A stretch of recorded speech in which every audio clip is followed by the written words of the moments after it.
Hello guys, you're welcome to this episode of the Ultimate Business Show. Today I'm not in the usual high spirits I usually am in because the MBS confirmed that the Nigerian economy slipped into its second recession in 5 years over the weekend. I mean, a lot of economists and analysts saw that coming, but it's quite a shame. It's really sad.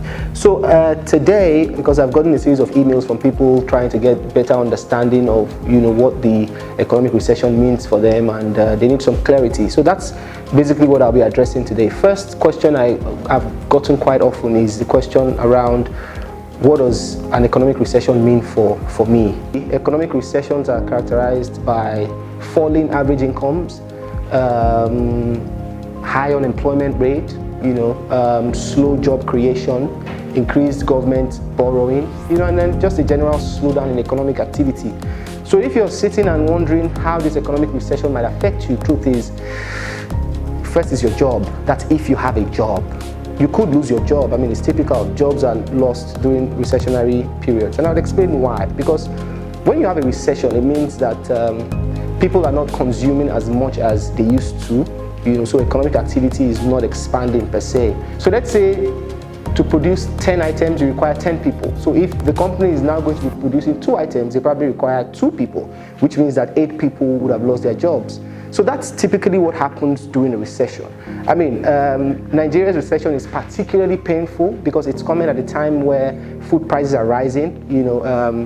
Inflation hit 14.23% in the month of October, which is the highest in nearly 3 years. So the recession is coming at a time where food prices are high. I mean, the cost of living is so high, transportation costs have gone off the roof. Another question that people have asked me over the last couple of days is, why are we facing our second recession in 5 years? I mean, what's the driver behind that?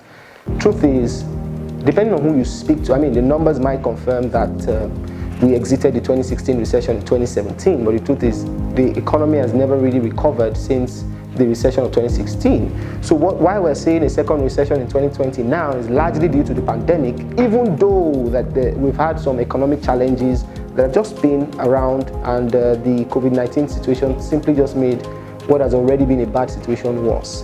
We have 2 recessions in 5 years. It's easy for people to easily say, well, the first recession, oil prices tanked, and that's why we entered the recession, and then now the COVID-19 and the impact on the economy, and we're in the second recession and all of that. But even as much as that is true, you would also find people who are not convinced that the government has done enough to ensure that we avert these recessions.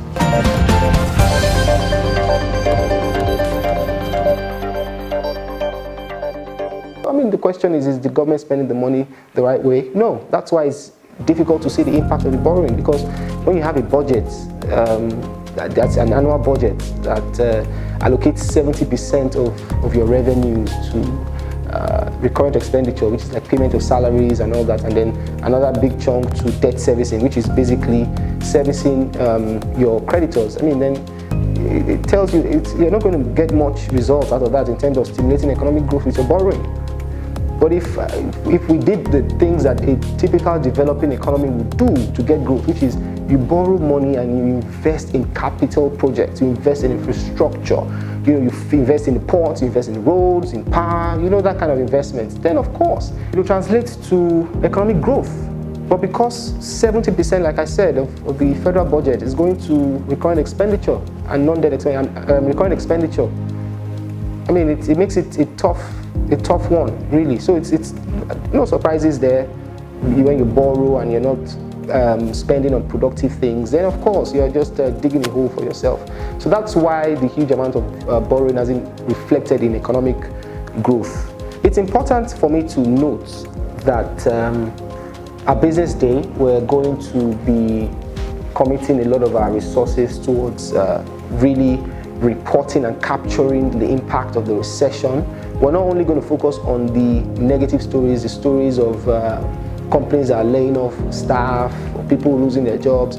We're also going to be telling the stories of the opportunities amid a recession. Trust me, there are opportunities amid a recession. In 2016, I know people who did so well despite the recession. I mean, some companies and then some retail and institutional investors. So there are opportunities amid the recession for sure.